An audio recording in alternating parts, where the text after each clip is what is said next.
পাহাড় নিয়ে সবাইকে মুক্ত আলোচনায় আজকে স্বাগতম। আজকে একটা আমরা দুঃখ ভারাক্রান্ত মন নিয়ে আজকে আমরা একটা সম্পূর্ণ অন্য বিষয় নিয়ে কথা বলতে আসলাম। এই কথা বলার এই বিষয়টা আজকের দিনে খুবই ইম্পর্টেন্ট হয়ে গেছে। আপনারা আমার হাতে যে প্ল্যাকার্ডটা দেখতে পাচ্ছেন, এই প্ল্যাকার্ডটাতে কি লেখা আছে এটা তো আপনারা স্পষ্ট দেখতে পাচ্ছেন। তো বম, নারী ও শিশুদের কারাবন্দির আজকে 365 দিন এবং বম জাতিগোষ্ঠীর উপর যে নিপীড়ন চলতেছে, আমরা চাই যে এই নিপীড়নটা বন্ধ হোক। এবং এই নিপীড়নটা অদ্ভুত একটা ব্যাপার ভাই। এমন একটা দেশে বাস করতেছি আমরা, আমাদের আজকে আমরা জানি যে বাংলাদেশে প্যালেস্টাইন নিয়ে তাদের অধিকার নিয়ে কথাবার্তা আমরা বলতেছি, অবশ্যই আমরা সবাই কিন্তু বলতেছি। এবং পাহাড় থেকে আজকে আমরা দেখলাম যে আমাদের বুদ্ধিস্ট যারা মং তারাও কিন্তু রাস্তায় নেমে গেছে। এবং এটা কিন্তু আমরা নিজ দেশের মানুষের তারা যে মানবাধিকারের একদম চূড়ান্ত খারাপ অবস্থায় আছে, এই মানুষগুলোর জন্য আমরা কাউকে ভয়েস রাইজ করতে দেখি না। এইটা সবচেয়ে দুঃখজনক। এখন এই ভয়েস রাইজটা আমাদের করতে হবে। আমরা যদি এটা না করি তাহলে আসলে এটা করবেটাকে, এটা হলো একটা বড় প্রশ্ন। এবং এই ঘটনাটা আমি সংক্ষেপে আজকে আমি স্মরণ করাই দিচ্ছি। 365 দিন, আজকে 1 বছর হয়ে যাচ্ছে এই ঘটনাটার। কিন্তু আমরা জানি যে আমাদের 3 পার্বত্য জেলায় আমাদের বম অধ্যুষিত অঞ্চল যদি বলি, আমাদের বমরা মোটামুটি শুধু বান্দরবনই আছে। বান্দরবন এবং রাঙ্গামাটির একটা বড় পোর্শন, মানে উপরের দিকের একটা একদম দুর্গম অঞ্চল, একদম মিজোরাম সীমান্তবর্তী কিছু অঞ্চলে আছে। আমরা যদি এখন যদি ধরি রোয়াংছড়ি লাইনটাতে আমরা জানি যে প্রচুর বম আছে। এবং আমরা থানচিতে কিছু আছে, রুমাতে আছে। রুমা উপজেলা আমরা জানি যে একটা পাড়া আছে বেথেলপাড়া। সেই বেথেলপাড়াতে আজকের দিনে মাইকিং করে, এবং বম ভাষায় মাইকিংটা করা হয়, মাইকিং করে লোকজনকে জড়ো করা হয়েছে বেথেলপাড়া স্কুল মাঠে। এবং 4 ঘন্টা ওই রোদে দাঁড় করে রাখছিল নারী, শিশু, গ্রামবাসী সবাইকে। এবং তাদেরকে ওইখান থেকে গ্রেপ্তার করা হয়েছে। এবং সবচেয়ে মায়ের পেটে গর্ভাবস্থার সন্তান, এইরকম গর্ভবতী মা থেকে শুরু করে যে শিশুটা সবচেয়ে বড় ছিল, সেই শিশুটার বয়স ছিল 4 বছর। এবং এইরকম 23 জনকে তখন গ্রেপ্তার করা হয়। এবং খুব খারাপ অবস্থা। এবং তাদের 1 বছরেও আমরা দেখতে পাচ্ছি খুব দুর্ভাগ্যজনকভাবে। এবং এই ঘটনাটা ঘটছে, আপনারা জানেন যে কুকি চীন, সরকারি ভাষায়, রাষ্ট্রীয় ভাষায় কুকি চীন যে সন্ত্রাসী গোষ্ঠী, রুমাতে থানচিতে একটা ব্যাংক ডাকাতির ঘটনা ঘটে। এখন ব্যাংক ডাকাতির ঘটনা ঘটছে, এটা তো একটা মানে এমন একটা হাস্যকর ব্যাপার। আপনারা জানেন যে রুমা থানচি যারা গেছে, যারা বাংলাদেশের মানুষ চিনে না তাদের ব্যাপারটা ভিন্ন, কিন্তু যারা আমরা চিনি, রুমা থানচিকে যারা চিনে তারা তো জানে যে রুমা থানচি যেতে এবং চারপাশ থেকে কী পরিমাণ রোড আছে, কী পরিমাণ আর্মি ক্যাম্প আছে, কী পরিমাণ পুলিশ ক্যাম্প আছে, কী পরিমাণ বিজিবি ক্যাম্প আছে। এর মধ্যে গাদা বন্দুক নিয়ে তারা কীভাবে, এই অভিযোগটা তো কুকি চীনের বিরুদ্ধে, তারা কীভাবে এই গাড়ি নিয়ে এসে ব্যাংক ডাকাতি করে গেছে। হ্যাঁ, এবং এটা আইন শৃঙ্খলা বাহিনীর ব্যাংক ডাকাতি করছে, এটা খুবই সন্ত্রাসী কর্মকাণ্ড, এটা আমরা জানি। এবং এটা আমরা চাই যে এই ঘটনার বিচার হোক। কিন্তু আমার প্রশ্নটা একটা এখানে আছে, সেটা হলো কয়েকজন আইন শৃঙ্খলা রক্ষাকারী বাহিনী যারা ছিলেন তাদের কয়েকজনকে এটা দায় দেয়া গেছে। কারণ এতগুলো আপনি আপনার চুল গুনতে পারবেন, আপনি ক্যাম্প গুনে শেষ করতে পারবেন না পার্বত্য চট্টগ্রামে। সে জায়গায় তারা কি করলো যে একটা গাড়িতে করে এসে, মানে এটা কোনো জঙ্গল দিয়ে আসছে এরকম না, গাড়িতে করে এসে দিনে দুপুরে, এবং একদিন একটা উপজেলায় হলো, পরের দিন আরেকটা উপজেলায়। আপনারা দেখবেন যে রুমাতে একদিন হয়েছে, থানচিতে একদিন হয়েছে। তো এবং তার পরের দিনে এবং এই ঘটনাটা ঘটলো। যাই হোক, এই ঘটনাতে তাদেরকে প্রকৃত যারা এখানে সিসিটিভি ফুটেজ আছে, আমরা দেখছি যে গাদা বন্দুক কতগুলো নিয়ে আসছে। পাহাড়ে এই বন্দুক আপনারা জানেন যে যারা ভিতরের দিকে ট্রেকিং করছেন, আপনি পাহাড়িদের বাড়িতে এই জিনিসগুলো আপনারা পাবেনই, এমনিতেই পাবেন। তো কথা হলো যে গাদা বন্দুক নিয়ে আসছে তারা ব্যাংক ডাকাতি করতে। এবং যাই হোক, এইটার যে অভিযোগ, আমি এটা দিয়ে প্রচুর আপনি বিতর্ক তোলার অবকাশ আছে। কারণ হলো এই কথাগুলো এই কারণেই বলতেছি, আপনারা যতগুলো আইনশৃঙ্খলা বাহিনী ওখানে আছে তাদেরকে কাউকে দায়ী করলেন না আপনারা। তারা এতগুলো ক্যাম্প, এতগুলো প্রশাসন, এতগুলো চারপাশে রাস্তায় তারা এটা ফাঁকি দিয়ে কীভাবে আসলো, এটা একটা বড় প্রশ্ন।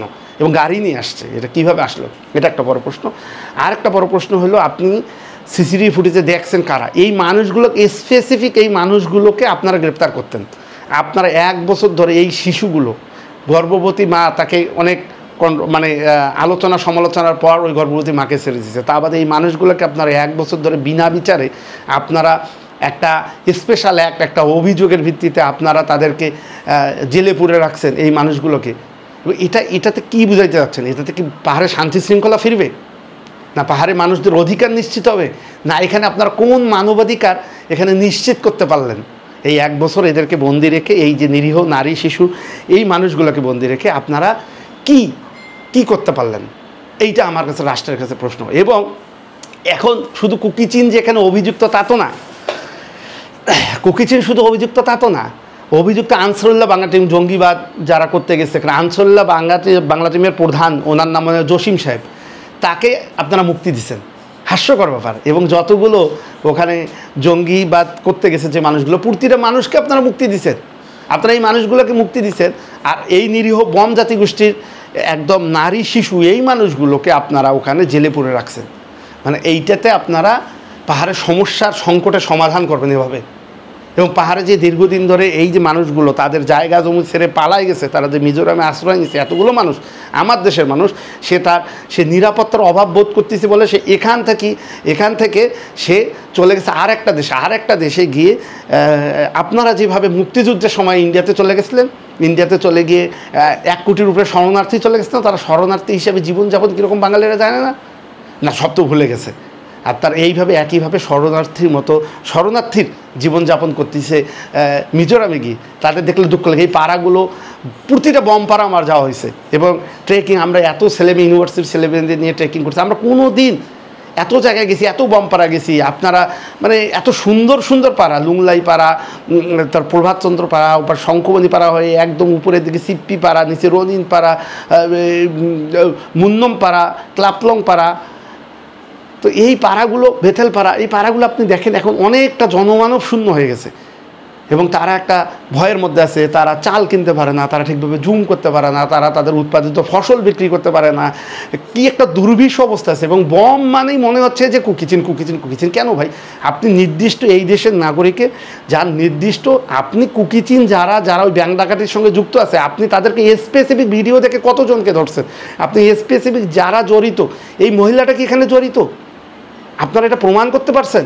আপনার প্রমাণ না করে আপনার বিনা বিচারে দিনের পর দিন এই মানুষগুলোকে জেলে পুরে রাখছেন। এটা কতটুকু অন্যায়, রাষ্ট্র কতটুকু অন্যায় করতেছে আপনারা। এবং রাষ্ট্রের বৃহৎ জাতিগোষ্ঠীর মানুষরা কখনো এটা নিয়ে প্রতিবাদ করে না। আমি আশা করব রাষ্ট্রের বৃহৎ জাতিগোষ্ঠীর মানুষরা যেন এটা নিয়ে প্রতিবাদে নামে।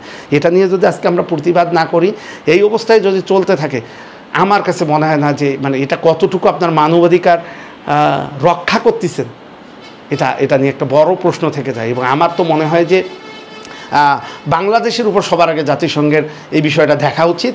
এবং বাংলাদেশ রাষ্ট্র যে এটাতে অপরাধ করতেছে এবং এটা বিষয়ে খুব ভালোভাবে দেখা উচিত। অথবা আমরা যে গণ আন্দোলনের মধ্যে আমরা যে এই সরকারকে নিয়ে আসছি, আমরা আশা করছিলাম অন্তত এই সরকার এই বিষয়গুলো দেখবে।